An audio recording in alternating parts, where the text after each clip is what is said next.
But to the latest from Japan, where a passenger plane burst into flames as it landed at Tokyo's Haneda Airport earlier today. It's believed the Japan Airlines aircraft collided with a Japanese Coast Guard plane delivering earthquake aid. All 379 passengers and crew on board were evacuated from the Airbus A350, but 5 out of 6 Japanese Coast Guard crew who are believed to have been on board the colliding aircraft sadly died. Well, I'm joined now by aviation expert Sally Gethin. Sally, thank you for joining us on the show. A tragic event, but one that could have been much, much worse, largely due to the safety and the equipment on board the passenger airline. A miraculous escape for those passengers.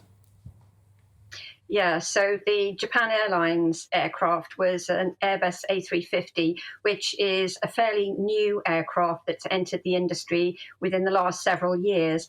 And it's built to the latest technology standards and has extremely resilient carbon fiber materials in the fuselage, which gave it this protection to the passengers on board when it was stricken by fire on landing.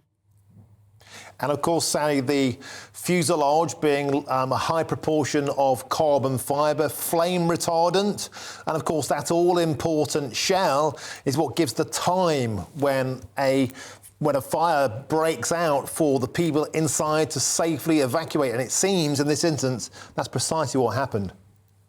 Yeah, it does. And also don't forget that it's also the interior of that, the cabin interior, the materials that have advanced there as well, which make it less flammable. I mean, fires tend to take hold post collision. That's the big major risk. And we have to remember the emergency services on the ground, they drill all the time. They're highly trained. And so they were able to support the evacuation effort as well. It really is miraculous that all those passengers escaped. That's not to detract from the loss of life, of course, from the smaller airplane that was caught up in this.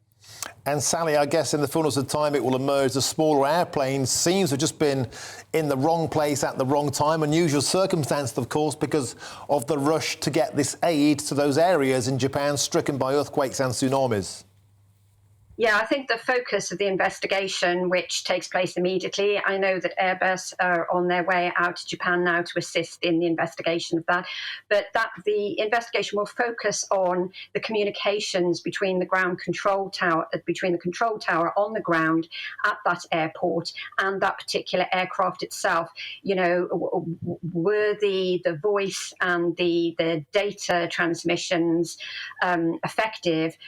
Obviously, it's so rare for an aircraft to intrude on a live runway like this. So that will be the focus of the investigation.